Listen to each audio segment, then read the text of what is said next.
Hello, नमस्कार, आदाब, सत श्री अकाल और अस्सलाम वालेकुम। मैं हूं मोहम्मद अहमद काज़मी, लेकर आया हूं आपका पसंदीदा कार्यक्रम नज़र दुनिया पर। आज मिडिल ईस्ट से बड़ी खबर है। अमेरिका के प्रेसिडेंट जो बाइडन ने आज जेरूसलम में इजराइल के प्राइम मिनिस्टर याइर लैपिड से तन्हाई में मुलाकात की और उसके बाद दोनों मुल्कों के आला अफसरों और मिनिस्टर्स की मीटिंग हुई। इस मौके पर एक जॉइंट डिक्लेरेशन का भी ऐलान किया गया है, जिसमें ईरान को न्यूक्लियर हथियार हासिल करने से रोकना और अब्राहम समझौते को आगे बढ़ाने की बात कही गई है। इससे पहले इजराइल दौरे के पहले दिन कल जो बाइडन ने एक टेलीविजन इंटरव्यू में कहा था कि ईरान के खिलाफ ताकत का इस्तेमाल आखिरी ऑप्शन के तौर पर खुला रखा गया है। रॉयटर्स न्यूज एजेंसी का कहना है कि बाइडन का यह बयान इजराइल की तरफ से ईरान को बड़ा खतरा बताने के बाद उसके नजरिए को अपनी पॉलिसी में शामिल करने का साफ इशारा है। इसी बीच America, Israel, United Arab Emirates और भारत के लीडर्स ने आज ही वर्चुअल मीटिंग की है, जिसमें फूड सिक्योरिटी और साफ एनर्जी के मैदान में आपसी कोऑपरेशन बढ़ाने का फैसला लिया गया है। अमेरिकी प्रेसिडेंट जो बाइडन के मिडिल ईस्ट दौरे के बारे में कल ईरान के प्रेसिडेंट इब्राहिम रईसी ने बड़ा बयान दिया था, जिसमें उन्होंने कहा है कि बाइडन का दौरा इजराइल को सिक्योरिटी देने में कामयाब नहीं हो सकता। आज के एपिसोड में हम आपको बताएंगे कि अमेरिका और इजराइल के लीडर्स के बीच क्या बात हुई है, I2U2 मुल्कों के लीडर्स ने क्या कुछ कहा है और ईरान के प्रेसिडेंट इब्राहिम रईसी ने ऐसी क्या ख़ास बात कही है जिससे अमेरिका और इजराइल की पूरी साजिश नाकाम होने के इशारे हैं। आखिर तक ज़रूर देखें। अगर आपने अभी तक media star world YouTube channel subscribe नहीं किया है तो सब्सक्राइब कर लें और घंटी दबाना ना भूलें। और अगर आप हमें फेसबुक पर देख रहे हैं तो हमारे पेज को लाइक करें ताकि हर नई वीडियो की खबर आपको सही वक्त पर मिल सके। इजराइल की राजधानी जेरूसलम से खबर है कि अमेरिकी प्रेसिडेंट जो बाइडन और इजराइल के प्राइम मिनिस्टर याइर लैपिड ने मुलाकात की और उसके बाद एक जॉइंट प्रेस कॉन्फ्रेंस से खिताब किया। बाइडन ने अपने बयान में कहा है कि दोस्तों, मैं प्राइम मिनिस्टर का शुक्रिया अदा करना चाहता हूँ। ये हमारे बीच लंबी मुद्दत के लिए अच्छे ताल्लुकात आगे बढ़ाने और ख़ास तौर से मुश्किलात और अपॉर्चुनिटीज़ दोनों के बारे में एक अच्छी शुरुआत थी, ख़ासकर मिडिल ईस्ट में। उन्होंने आगे कहा कि हमने इस बारे में बात की कि ये कितना अहम है। मैंने इस बारे में बात की कि ये मेरे नज़रिए से कितना अहम है इजराइल के लिए इस इलाके में पूरी तरह से घुल मिल कर रहना और इसका इंटीग्रेशन पूरा किया जाना। हमें यकीन है कि हमारी हुकूमत और मुझे लगता है कि अमरीकी अवाम की अक्सरियत, न सिर्फ मेरी हुकूमत, पूरी तरह से इजराइल की सिक्योरिटी के लिए किसी भी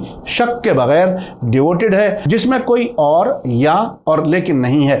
बाइडन ने आगे कहा कि हमने इस हकीकत के बारे में भी बात की है कि हमारे पास एक पूरा दिन है जिसमें भारत और यूएई के साथ वर्चुअल सरबराह कॉन्फ्रेंस भी शामिल है। हम इस बैठक के ख़त्म होने के बाद बात करने जा रहे हैं और हमने बहुत सी चीज़ों के बारे में बात की है जो ख़ास तौर से ज़ाती दोस्ती बढ़ाने और हमारे दोनों मुल्कों का एक दूसरे के लिए लंबी मुद्दत के लिए कमिटमेंट शामिल है। इस मौके पर इजराइल के प्राइम मिनिस्टर याइर लैपिड ने कहा कि ईरान के ख़तरे के बारे में दोनों लीडर्स ने बात की है। उन्होंने कहा कि हाँ मिस्टर प्रेसिडेंट, हमने यकीनी तौर पर बात की। हमने सऊदी अरब और आपके वहाँ के दौरे के बारे में भी बात की है जो इजराइल के लिए बहुत अहम है, जो कि मिडिल ईस्ट में यहाँ एक ज़्यादा मॉडरेट अलायंस बनाने की कोशिश कर रहा है जिसकी लंबी मुद्दत से ज़रूरत है। लैपिड ने आगे कहा कि हमने ईरानी ख़तरे पर बात की है और हम ये यकीनी बनाने के लिए क्या कुछ करेंगे ताकि ईरान न्यूक्लियर हथियारों वाला मुल्क ना बन सके। ये यकीनी बनाने के लिए हम जो सोचते हैं वही सही काम है। ये न सिर्फ इजराइल के लिए बल्कि पूरी दुनिया के लिए ख़तरा है और हमने कुछ दूसरे मामलात पर भी बात की है जिन्हें हम अपने पास रखने जा रहे हैं, यानी जिसको अभी आम नहीं किया जा रहा। जॉइंट प्रेस कॉन्फ्रेंस के आखिर में दोनों लीडर्स मीडिया के सवालों का जवाब देने से बचते हुए और हंसते हुए चले गए। व्हाइट हाउस की वेबसाइट के मुताबिक दोनों लीडर्स की मुलाकात के बाद जारी जॉइंट डिक्लेरेशन में इजराइल की तरफ से ईरान के ख़तरे से मिलकर सामना करने और अब्राहम समझौते को आगे बढ़ाने के बारे में अहम बात की गई है।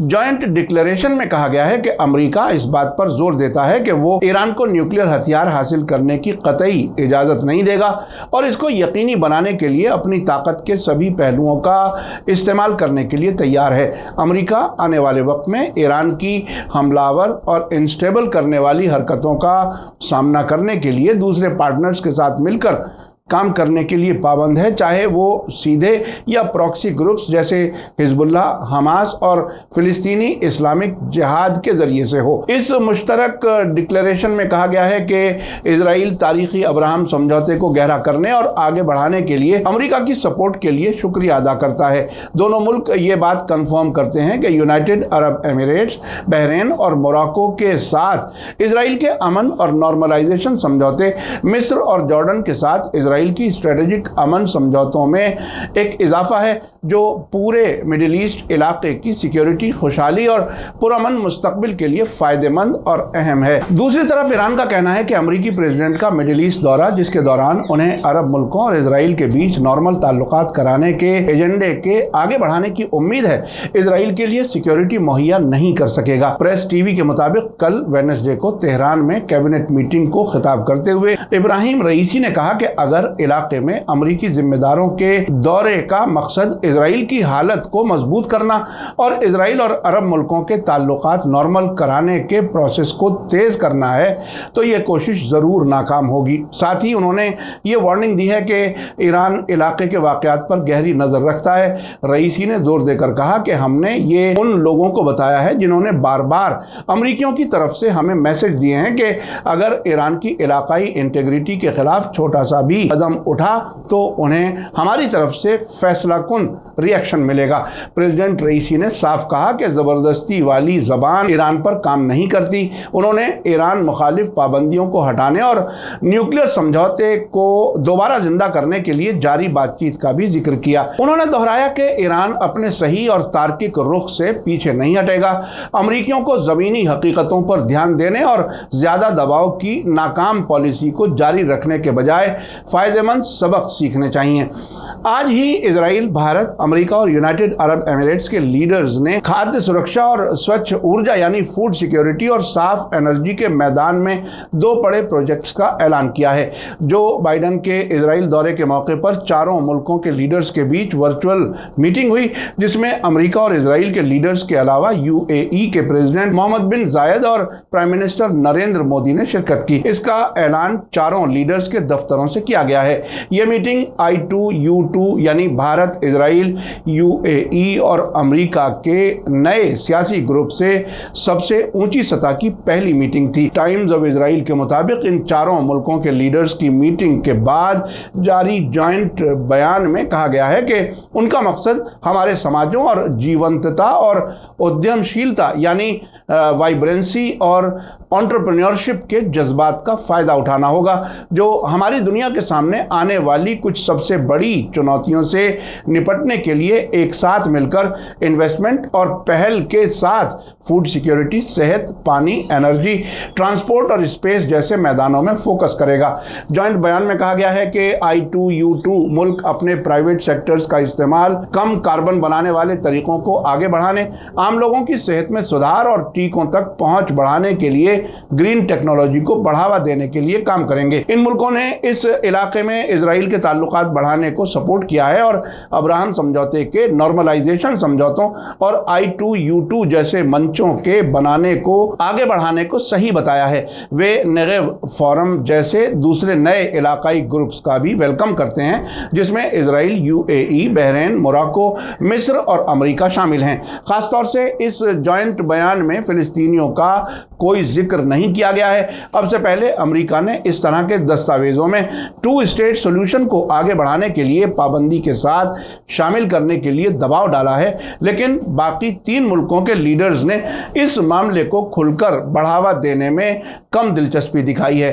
अब यह बड़ी तब्दीली है कि अमेरिका 2 स्टेट सॉल्यूशन की मांग नहीं करता, यानी जो कुछ इजराइल कर रहा है उसी को वो सही बताते हुए आगे बढ़ रहा है और दुनिया को एक तरह से फिलिस्तीन के मामले में धोखा ही दे रहा है। आपको बता दूं कि ईरान और 5+1 यानी 5 सिक्योरिटी काउंसिल के परमानेंट मेंबर मुल्कों अमेरिका, रूस, चीन, ब्रिटेन, फ्रांस के साथ साथ जर्मनी के साथ 2015 में न्यूक्लियर समझौता हुआ था, जिससे डोनाल्ड ट्रंप ने 2018 में अलग होने का फैसला किया था। लेकिन अमेरिका में जो बाइडन की हुकूमत आने के बाद उन्होंने समझौते में वापस शामिल होने की ख्वाहिश जाहिर की थी। अप्रैल 2021 से मार्च 2022 तक ऑस्ट्रिया की राजधानी वियना में बातचीत के कई दौर हुए, हुए, लेकिन समझौता नहीं हो सका। हाल ही में यह बातचीत कतर की राजधानी दोहा में फिर से शुरू हुई है। इस तमाम बातचीत के दौरान इजराइल ईरान के साथ न्यूक्लियर समझौते को जिंदा किए जाने की कोशिशों की मुखालिफत करता रहा है। हाल ही में सऊदी अरब के अखबार अल अरेबिया ने वॉशिंगटन में